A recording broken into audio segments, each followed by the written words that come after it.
Guys আসসালামু আলাইকুম। এটা হচ্ছে আমাদের সারাফের দ্বিতীয় ইফতার, না দ্বিতীয় হচ্ছে কি যেন সেহরি, মানে দ্বিতীয় সেহরি বলতে দ্বিতীয় বছরের সেহরি, প্রথম রোজার সেহরি।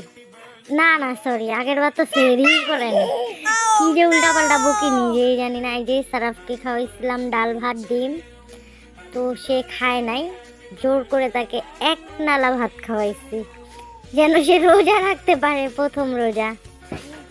তো এই যে মেয়ের আমার অনেক জ্বর, চোখ দেখে নিশ্চয়ই বুঝতে পারতেছেন। এই যে আমাদের ইফতারের টাইম হয়ে গেছে, আমাদের সারা রেডি ইফতারের জন্য। দেখি এই যে অনেক কিছু দিয়েছি তাকে, সে কোনটা ধরে। এই যে এগুলো ধরলো ঠিকই, কিন্তু এগুলো সে খাবে না, আমি জানি। সে মুড়ি ধরবে। ইয়েস, আমারটা রাইট হয়েছে। সারাপ মুড়ি ধরেছে। সারাপ এই যে এগুলা হাতাইতেছে, কিন্তু এগুলা খায় না। ওই একটা মুড়ি নিবে, একটা মুড়ি নিয়ে ওই একটা মুড়ি খাবে। এইসব কটনবার মুখে দিচ্ছে এখন।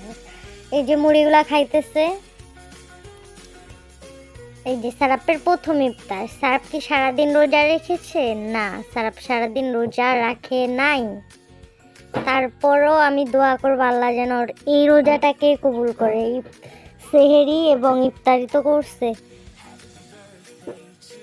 অবশ্য তাকে আমি একটু আগে শরবত খাইয়েছি, যেন তার মানে পারফেক্টলি ইয়েটা খাওয়া হয়, মানে খেতে খেতে শিখবে যে আসলে রোজার মানেটা কি।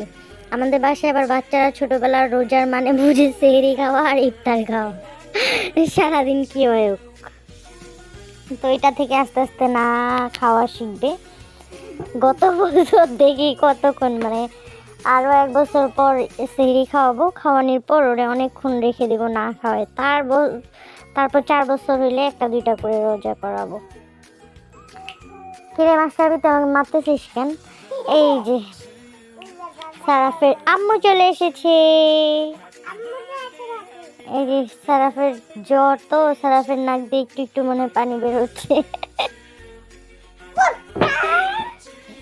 তার মুড়ি খাওয়া এখনো শেষ হইতেছে না। তাকে মুড়ি খাওয়াইতে গেলে আর আমার ইফতার করা হবে না, তাই তার অপেক্ষা না করে আমি এখন খেয়ে ফেলবো চিন্তা করতেছি। তো সবার প্রথমে নাকি খেজুর খাওয়া সুন্নত, যেহেতু এটা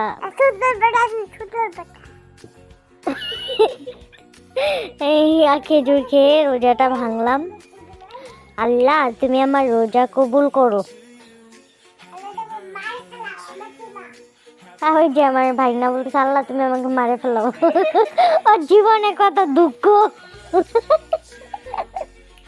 মাইশাবি তোর জীবনে এত দুঃখ, তুই দোয়া করিস আল্লাহ তোকে মারে ফেলাক। আল্লাহ দুরা মারে ফেলাক। তো আজকের ভিডিও আমাদের এই পর্যন্তই। সবাই ভালো থাকবেন। আল্লাহ হাফেজ।